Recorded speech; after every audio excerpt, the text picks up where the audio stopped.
ഈ ഭരണവിരുദ്ധ വികാരത്തെ മറികടക്കണമെങ്കിലേ മുമ്പ് നല്ല ലീഡുള്ള സ്ഥലങ്ങളിലേ അത് മറികടക്കാൻ പറ്റത്തുള്ളൂ.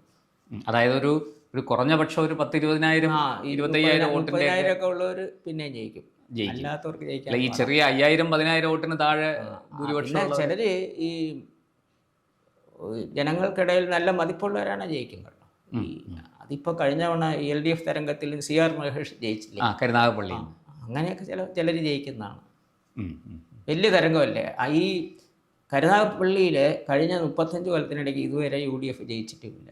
അല്ല, ഇടയ്ക്ക് JSS ജയിച്ചു, രാജൻ ബാബു 2001 ജയിച്ചു, അത്രേ ഉള്ളൂ ഈ കഴിഞ്ഞ 35 കൊല്ലത്തിനിടയ്ക്ക്. അതൊരു ഇടത് മണ്ഡലമായിട്ടാണ് മണ്ഡലമാണത് അറിയപ്പെട്ടിരുന്നത്, കരുനാഗപ്പള്ളി. സാറ് ആലപ്പുഴയിലേക്ക് വന്നാൽ, ആലപ്പുഴയിൽ ഇപ്പോൾ 9 മണ്ഡലത്തിലെ ഒരിടത്തെ UDF MLA ഉള്ളൂ, രമേശ് ചെന്നിത്തല ഹരിപ്പാട്. ഇപ്പോൾ അവർക്കൊരു 4 എണ്ണമെങ്കിലും കിട്ടും, ഏറ്റവും കുറഞ്ഞത്. അത് പുതിയതായിട്ട് കിട്ടുന്നത് കുട്ടനാട്, അമ്പലപ്പുഴ, അമ്പലപ്പുഴയും അരൂരും ജയിക്കും. സാർ, ഈ അമ്പലപ്പുഴയിൽ G. സുധാകരൻ മത്സരിക്കാൻ സാധ്യതയുണ്ടെന്നൊക്കെ കേൾക്കും. അത് G. സുധാകരൻ LDF ആയിട്ടോ അതോ UDF? അല്ല, അദ്ദേഹം ഒരു UDF സ്വതന്ത്രനായിട്ട്. UDF സ്വതന്ത്രനാണെങ്കിൽ ഉറപ്പായിട്ട് ജയിക്കും. പക്ഷെ എനിക്ക് തോന്നുന്നില്ല മത്സരിക്കുന്ന